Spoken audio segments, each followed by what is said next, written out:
Hello, my name's Paul Nasca, and I study economics and philosophy. I'm presenting a paper called Development and the Habits of a Decent Life.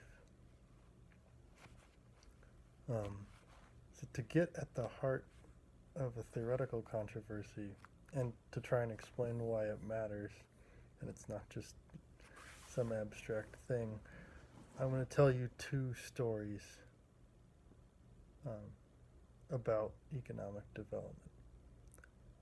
The first story goes like this. People in what are called underdeveloped economies are deprived of things that they need for a good life: clean water, adequate nutrition, shelter, health care. They are deprived of these things by a set of backwards legal and economic institutions that do not resemble those of what we called developed economies.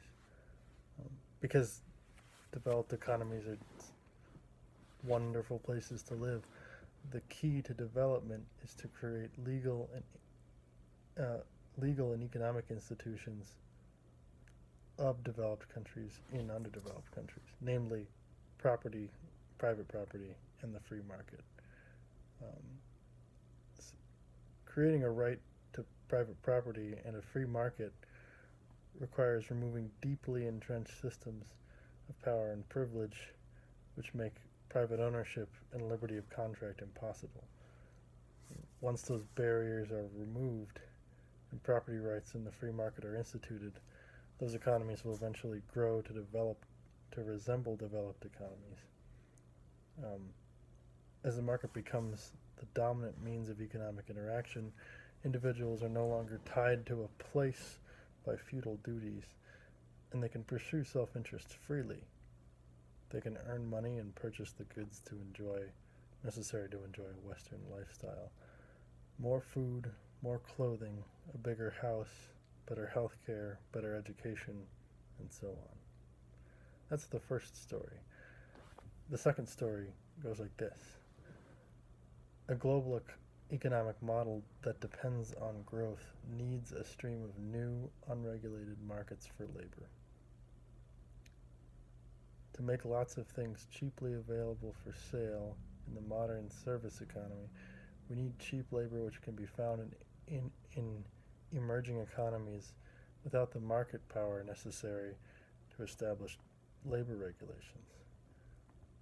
Um, as global as the global market penetrates previously underdeveloped economies, older systems of rights and privileges, moral bonds that protected people from deprivation, deteriorate. As economies grow in the conventional sense, so do malnutrition, insecurity, and disease. The exploitation of natural resources spoils water supplies, and linear agricultural practices deplete soil. Thus, the success of developed economies is inseparable from the exploitation of underdeveloped ones. But the moral consequences of these exploitations runs even deeper. As the market becomes the dominant form of social interaction, people are offered a chance to pursue their self-interest individually rather than as a collective. Uh, Furthermore, neighbors can no longer rely on a long history of interaction with neighbors as the foundation of reciprocity. Um, all things are in motion, and at that point, insecurity is guaranteed. So the only person that one can worry about is themselves. With home and rights stripped away, whole communities disintegrate, and their members become altogether subject to the movements of the market. People are made into self-interested beings by a market economy. So it appears to me that those are two stories being told, are the two stories being told about economic development. But it also appears to me that they vary only slightly in their fundamental assumptions. Um, the first story, in which people are set free to pursue their self-interest, presumes that people are by their nature self-interested. Um, Such a position is a kind of economic formalism. It's a belief that human behavior is fixed and is fundamentally unaffected by social context. On the other hand, the second story presumes that people are self-interested only in the social conditions that normalize self-interest. Uh, in economics, such an account of behavior is called substantivism. And that's the theoretical debate that I want to try and dig into. So some economists who are familiar with the substantivism formalism debate might see this as digging up an old body, but the distinction is an important one, and because of the difference between those stories.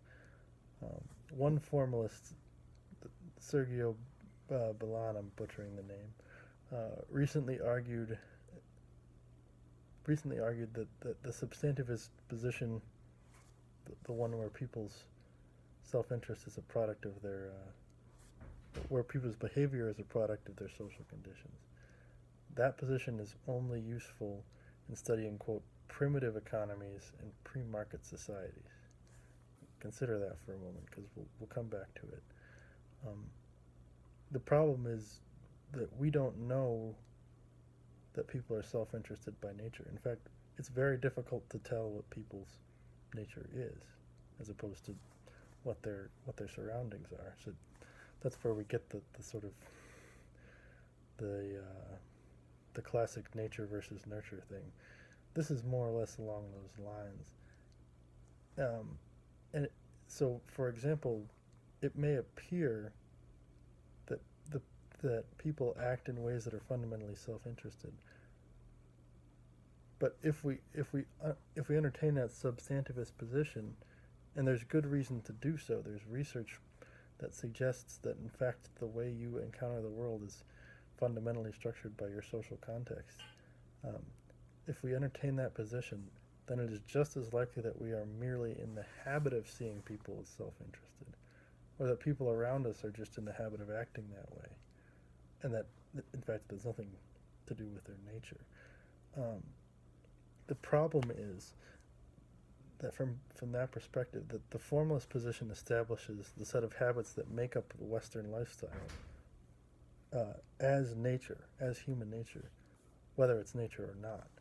So, returning to Balan's claim, that implies either that, and remember, Balan's claim is that people, in substantivism can be used, but only in examining societies and economies that are pre-market societies, that are quote unquote underdeveloped.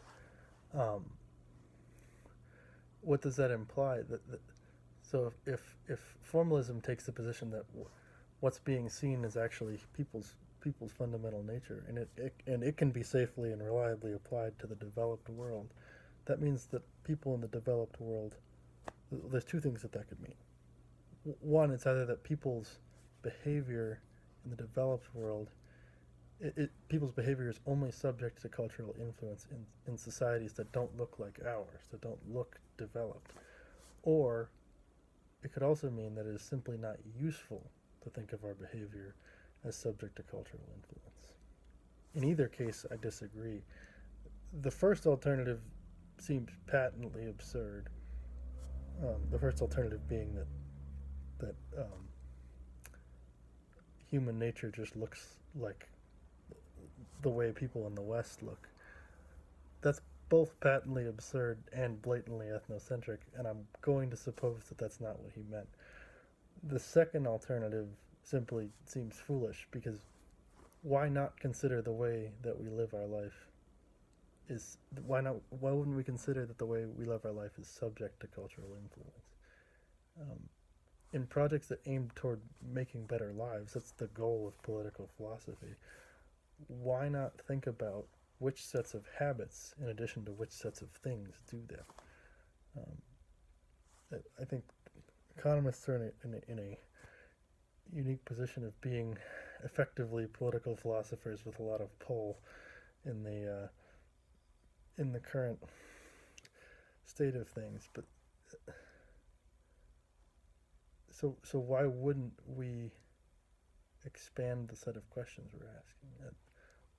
It's worth noting that the substantivist approach to economics was a product of American pragmatism. The fingerprints of John Dewey are all over this. He's the one responsible for the concept of habit as a conditioned way of seeing and interacting with the world entering the economic discourse.